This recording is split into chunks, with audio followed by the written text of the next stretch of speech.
New data shows a growing number of mothers are leaving the workforce. According to the University of Kansas, from January to June of this year, the participation rate of women in the workforce with a child under 5 fell nearly 3%.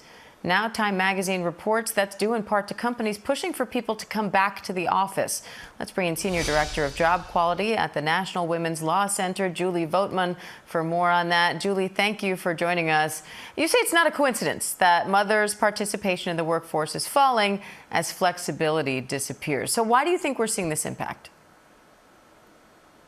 Thanks so much for having me and for asking this question. I do think, as you noted, that one factor here is return to office policies, both in the private sector and in the federal government. We are seeing employers demand that people in white collar jobs who started working remotely during the pandemic return to the office 3 or 4 or even 5 days a week. And this can certainly make it harder to manage childcare, especially in the summer, when camp schedules are even more out of line with parents' work schedules than during the school year. And really, we see over and over again that it is women who take up the slack, women who manage the childcare responsibilities. And when that flexibility disappears, they can find that they need to choose between work and family instead of having the option to do both. Another factor I want to mention briefly, though, is childcare and the unaffordability and inaccessibility of it for the many other moms who actually have never had the option of remote work. Childcare is incredibly expensive, and if you have to report to your retail or food service job in person, when you can't afford childcare, again, you're finding yourself with the need to choose between work and family rather than having the opportunity to do both. Now, major companies like Amazon and many others say people need to be in the office to create a stronger company culture, to foster collaboration. Is it unreasonable for them to want that and to not want people trying to watch their kids during work hours? I don't think we're even talking about having people watching their kids during work hours.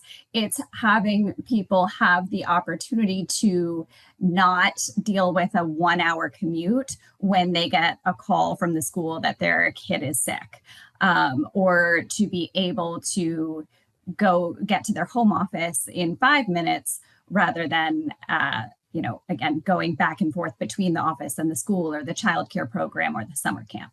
But if you're talking about childcare, you would still need childcare in those scenarios, right? Even if you're working from home, if you're saying you're not watching your kids at the same time, then someone still has to watch them, right?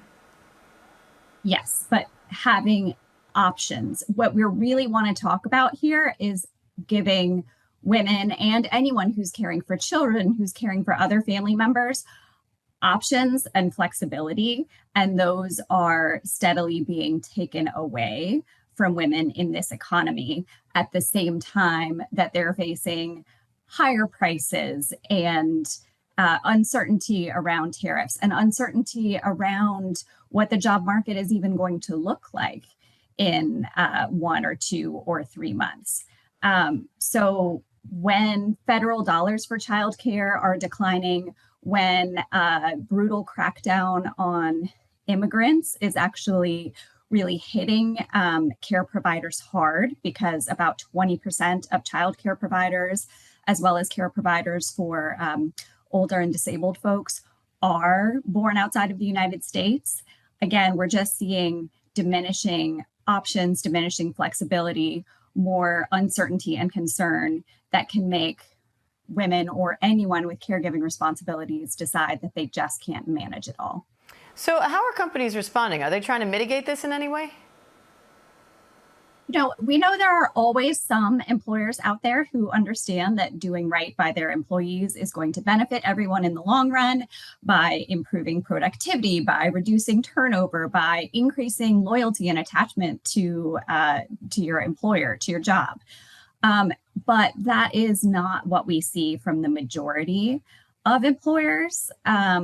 So to be honest, our federal policies aren't just failing workers, they are failing employers, because policies like universal child care, like flexibility for different work locations and hours, like paid family and medical leave, level the playing field. So it's not just large corporate employers who can make sure their employees have the support they need, but small local businesses too.